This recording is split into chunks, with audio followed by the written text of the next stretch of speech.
श्री सद्गुरु देवाय नमः। भाइयों बहनों, हम जितने भी जीव हैं केवल कष्ट पड़ने पर ही उस परमात्मा को याद करते हैं, जो कि गलत है। अगर आप हमेशा प्रभु का नाम सिमरन करने लगें तो दुख आएगा ही नहीं। जहाँ भगवान का नाम जप होता रहता है वहाँ दुख का कोई काम नहीं होता। इसके बावजूद लोग नाम सिमरन नहीं करते हैं। पूछने पर बोलते हैं कि मन नहीं करता। भाई, मन करे या ना करे, आपका नाम सिमरन करते रहना चाहिए, वरना कष्टों से मुक्ति कैसे मिलेगी। बिना नाम जप के प्रारब्ध नष्ट नहीं होगा। अगर प्रारब्ध नष्ट नहीं होगा तो कष्टों से पूरे जीवन मुक्ति नहीं मिलेगी। संसार के भोग विलास में बहुत मन लगता है, लेकिन भगवान के नाम में नहीं लगता। जिन चीज़ों से आपको आगे कष्ट मिलना है वह करने में हमको कोई गुरेज नहीं होती, किंतु जिसमें पाप का नाश होता है वह करने में दुनिया के सारे बहाने हम बना देते हैं। हम लोगों का बस चले तो पैसा फेंक कर नाम जब किसी दूसरे से करा लें और भोग विलास में खुद डूब जाए। भाई, यह मुमकिन नहीं है। कर्म आपके के खराब थे, तभी प्रारब्ध में कष्ट आपको मिले, या आपको खुद नाम जप करके नष्ट करना पड़ेगा, वरना उन कष्टों को, भोगों को चाहे खुशी से या फिर रोके भोगना तो पड़ेगा। इसके अलावा कोई दूसरा उपाय नहीं। यदि किसी के पास हो तो जरूर बताएं। यह कलिकाल चल रहा है, हर व्यक्ति दुखी है, केवल नाम का सहारा लेने वाला ही सुखी है। आज आपको जो कथा सुनाने जा रहा हूँ वह मुंबई से गोकुल भवन अयोध्या यूट्यूब चैनल परिवार की सदस्य रश्मि जी ने भेजा है, जिससे आपको समझ में आ जाएगा कि कलिकाल में नाम जप कितना फलदायी है। इस कथा को जानने के लिए इस वीडियो को आखिर तक अवश्य देखिएगा। उससे पहले जिन लोगों ने गोकुल भवन अयोध्या यूट्यूब चैनल को अभी तक सब्सक्राइब नहीं किया है, उनसे निवेदन है कि चैनल को सब्सक्राइब करके बेल आइकन अवश्य दबा दें, जिससे नए वीडियो का नोटिफिकेशन लगातार आपको मिलते रहें। रश्मि जी ने बताया, गुरुदेव आपको प्रणाम। नाम जप का प्रभाव इतना होगा मैंने सपने में भी नहीं सोचा था। मैं यह जान चुकी हूँ कि नाम महाराज के होते मेरा कोई चाह कर भी अहित नहीं कर सकता। नाम से हम कुछ भी प्राप्त कर सकते हैं जो कि इस संसार में है। जहां आज का विज्ञान फेल हो जाता है, नाम महाराज वहां काम कर देते हैं कि जिस पर विश्वास कर पाना थोड़ा मुश्किल होता है। मेरा जीवन नाम से बदला है, जिसके कारण मैं और मेरा परिवार सुरक्षित है। मैं अपने जीवन के उसी अनुभव को आज आपके साथ शेयर करना चाहती हूँ।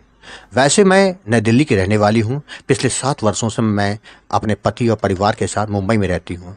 मेरे पति एक कंपनी में इंजीनियर हैं। हमारे यहाँ सब अच्छा चल रहा था। हमारे 2 बच्चे हैं। बचपन से ही मैं भगवान की पूजा पाठ करती आ रही हूँ। मेरे माता पिता ने अयोध्या जी से मंत्र दीक्षा ले रखी थी। उस समय मैं बहुत छोटी थी। जब भी गुरुदेव के पास हम जाते थे तो वह हमेशा मुझसे कहते थे, सीताराम बोला करो। मैं सीताराम बोलने लगती थी। गुरुदेव ने कहा कि जब तक दीक्षा ना ले लो तो भगवान का पावन नाम हमेशा लेती रहना, तो जीवन में कभी तुमको विघ्न नहीं आएगा, कष्ट नहीं पड़ेगा। नाम महाराज की कृपा से सब ठीक चलता रहेगा। यह बात मुझे हमेशा याद रहती थी। जब भी मुझे याद आ जाए तो मैं सीताराम सीताराम का मानसिक जाप लगातार किया करती थी। पिछले 10 माह से मैं आपका चैनल देख रही हूँ, जिससे मुझे बहुत बल मिला। लोगों के जीवन में होने वाले चमत्कारों को देखकर मुझे गुरुदेव की बात याद आ गई। मैंने नाम जप का सहारा अब लगातार लिया है। पहले तो कभी कभी नाम जप होता था, लेकिन आपके वीडियो को देखने के बाद से तो मेरा जैसे जीवन ही बदल गया। मैं लगातार नाम जप करने लगी हूँ। यह बात जनवरी 2023 की है। उस समय मेरे पति ने कहा कि मुझे ऑफिस के काम से शिमला जाना है, तो मैंने कहा कि कहो तो हम लोग भी चलें। पतिदेव ने हमारी बात रख ली। हम लोगों ने सामान पैक किया और शिमला जाने की तैयारी करने लगे। सर्दी का समय था तो सारे गर्म कपड़े हम लोगों ने रख लिए। शिमला पहुंचने के बाद हम लोग होटल में रुक गए। अगले दिन मेरे पति अपने काम से चले गए। मैं और बच्चे अकेले घूमने निकल गए। शाम को जब वो आए तो खाना खा के हम गाड़ी से फिर निकल गए घूमने। अगले दिन रविवार होने के कारण मेरे पति की छुट्टी थी। वो बोले, चलो आज घूमने चलते हैं। हम लोग फिर चल दिए। हमारी टैक्सी चली जा रही थी। अचानक धुंध के कारण सामने आती गाड़ी ड्राइवर को दिखाई नहीं दी। जब वह एकदम करीब आ गई तो हमारे ड्राइवर ने गाड़ी एकदम काटी, जिसके कारण हमारी टैक्सी सड़क के किनारे की तरफ चली गई, जिसके कारण उसका एक साइड अगला हिस्सा सड़क से उतरकर नीचे खाई की तरफ लटक गया। हमारी समझ में नहीं आ रहा था कि अब क्या करें। ड्राइवर ने कहा, साहब अगर हम ज़बरदस्ती हटाने का प्रयास करेंगे तो पूरी गाड़ी खाई में चली जाएगी। धुंध में कुछ दिख भी नहीं रहा है, कहीं कोई गाड़ी ने ठोक दिया तो पूरी गाड़ी खाई में चली जाएगी। यह हमारे दिमाग में चल रहा था। हमारे कांटों तो खून नहीं था। मुझे अपने गुरुदेव और आपकी बात याद आ गई कि राम नाम से असंभव कार्य भी संभव हो जाता है। मैंने पूरे भाव और विश्वास के साथ सीताराम नाम का जाप आंखें बंद करके करने लगी। यह विश्वास था प्रभु मेरी मदद जरूर करेंगे। करीब 20-25 मिनट के बाद एक 7.5-8 फीट लंबा चौड़ा आदमी आया। वह बोला, क्या हुआ? तो ड्राइवर ने बताया कि गाड़ी का अगला हिस्सा खाई में लटक गया है। अगर बैक करने की कोशिश करेंगे तो गाड़ी खाई में जा गिरेगी। वह व्यक्ति गाड़ी के पीछे गया और पीछे से उसने पूरी गाड़ी उठा ली और खींचकर पूरी गाड़ी सड़क पर ले आया। हम सबकी खुशी का ठिकाना ना रहा। हम सभी गाड़ी से नीचे उतर आए। उस व्यक्ति ने मुझसे कहा, भगवान का नाम केवल मुसीबत में नहीं, हमेशा जपना चाहिए। यह कहकर वह व्यक्ति लंबे लंबे डग भरता हुआ आगे चला गया और धुंध में कहीं गायब हो गया। हम लोग पैदल थोड़ा आगे बढ़े तो देखा वहाँ एक छोटा सा हनुमान मंदिर था। मेरी समझ में आ गया कि वह व्यक्ति कोई और नहीं, वह तो मेरे राम भक्त हनुमान जी ही थे, जो मेरी पुकार पर हमें बचाने चले आए। उन्होंने सच ही कहा था, मुसीबत नहीं, हर समय राम नाम का सिमरन करते रहना चाहिए।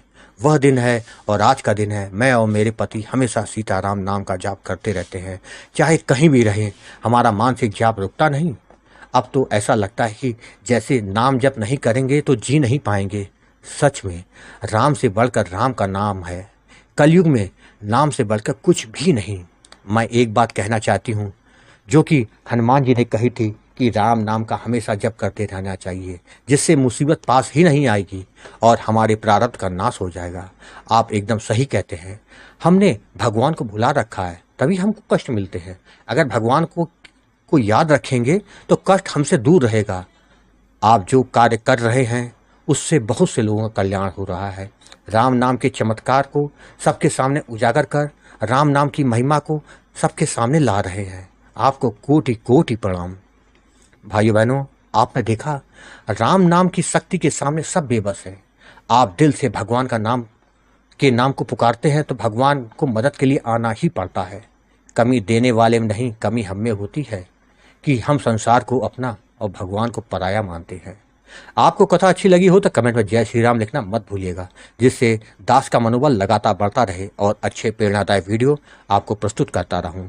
आपसे निवेदन है, अगर आपके पास भी राम नाम का अनुभव हो तो उसको मेरे ईमेल या व्हाट्सएप पे भेज सकते हैं, जिससे वीडियो बनाकर अपने चैनल में अवश्य प्रस्तुत करूंगा। ईमेल का पता, व्हाट्सएप नंबर वीडियो को डिस्क्रिप्शन में दिए हुए हैं। जय श्री राम।